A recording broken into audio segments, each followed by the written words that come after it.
ای پیغمبره مؤمنانو نارینه‌و ته ووایه چې خپل نظر تر کنټرول لاندې وساتي او د خپلو شرمځایونو ساتنه وکړي. دا د هغو لپاره ډیره پاکه کړنلاره ده.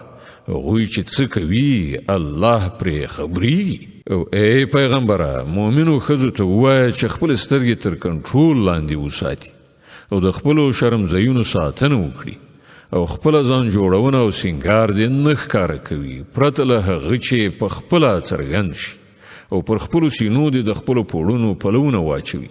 هغوی د خپله ځان جوړونه سینګار نه ښکاره کوي مګر د دې خلکو په وړاندې میړونه پلرونه د میړه پلرونه خپل زامن د میړونو زامن یعنی بونځیان ورونه وریرونه خوریونه د خپل تبع ښځې یعنی مسلمانې خپل مملوک خپل هغه لاسلاندې نارینه چې څه بل شان غرض نه لري او هغه ماشومان چې لا تر اوسه پورې د ښځو له پټو خبرو سره آشنا شوي نه وي یعنی په هغو کې جنسي غریزې نه وي راژوندی شوي. هغوی د پر ځمکه باندې په زوره پښو وهلو سره په داسې شان تګ نه کوي چې د هغو د پټ کړي سینګار خلکو ته معلومات وشي.